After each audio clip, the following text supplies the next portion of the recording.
IL-6 video talking about inhaled emotion, and many commercials out there or ads dealing with emotions. A lot of them is the APCA, the Animal Rights, Animal Cruelty Foundation. In this video, it appeals to the emotions by using the voiceovers of children related to each of the kittens. Because a kitten is cute and cuddly, innocent. And so by adding the children's voiceover, it adds to that innocence and, young, tender age. So yeah, they're using the emotions to try and get the person to either donate or become part of the team that is against animal cruelty, or in this case, it happens to be getting homes for animals. So placing them in homes versus just letting them run around, showing that the kitten wants to be like something else, and it can't do that unless this is done. So that's how it appeals to the emotion. So it's kind of pity, pride, envy, fear, basically everything that the other website that had all the ad subjects in it, basically all the emotions that they wanted to reach, they can reach to that one video, just real short and simple. So yeah, logically it makes sense.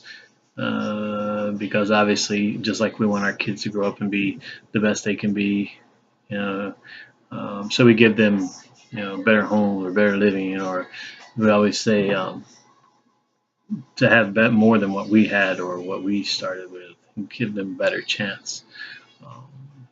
And again, that's a fallacy out there that may not necessarily be true. Yeah, I had a not so good childhood either. Single mom. Raised four kids, 3 boys and a girl.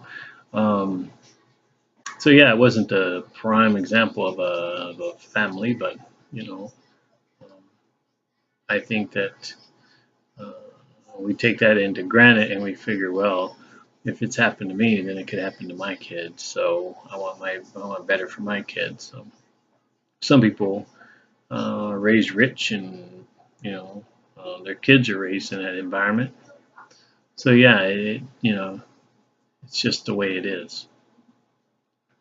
The argument, really, there's no argument that you can use to undefend the kitten commercial, because it is what it is.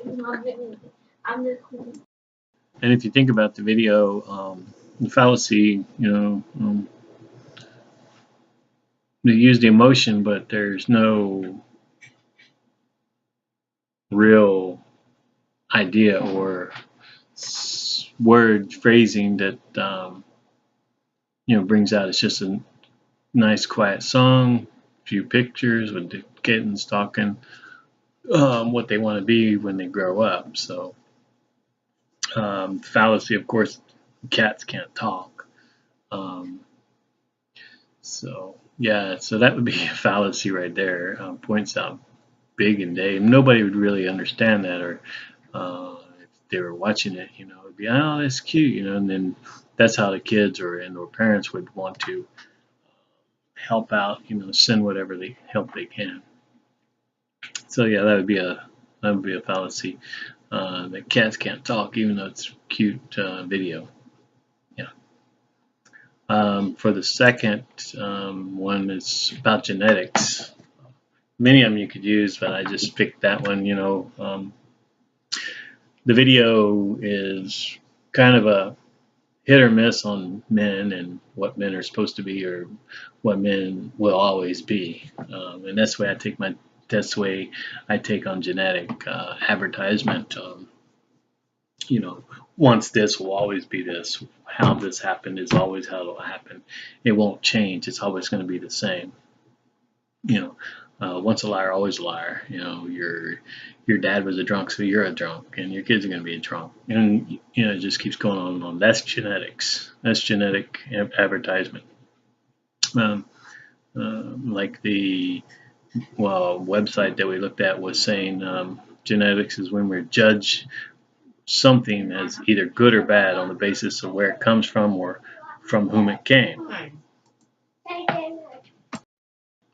So what would the fallacy be? This fallacy is, you know, it's about men, but not all men are created equal.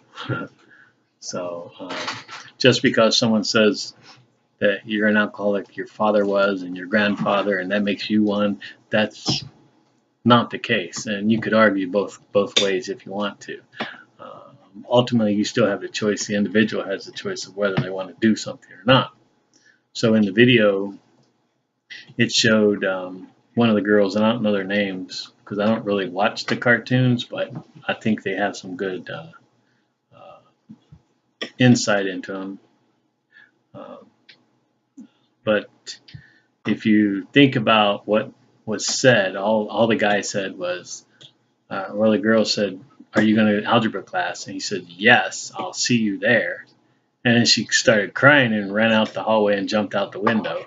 And the other girl that was with her basically called him mean. You're mean, you know. And he's like, "What did I do?" You know, all he said was, "I'll see you in class." You know, so that would be the fallacy. You know, it doesn't really say what it's about, but you can make an argument either way for the guy or against the guy, or for the girl or against the girl.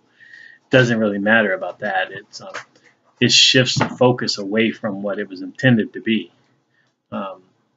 So yeah, it's leads to negativity. You know, whether it's a male or woman, it could be a sexist commercial, and really you wouldn't even think about it because you could think about it either way. So it's vice versa, male against female. It doesn't really matter either way.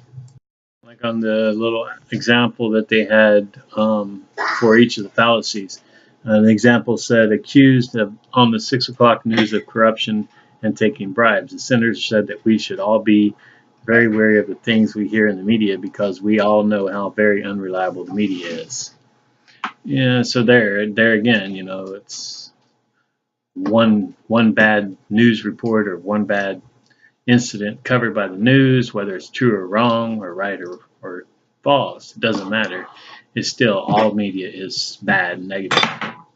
You know, war in Iraq and Afghanistan, you know, that's all that's ever said about it. You know, it's always about dying and American soldiers dying, and you know, but it's not what we did over there to help the situation, the rebuilding of schools, hospitals, etc., etc. The good things that we're doing there, it's always the negative about all the soldiers dying and or you know all the civilians that are dying over there. So lots to come about it, but yeah, that's my take on both of these. Looking forward to next video. Have a great day.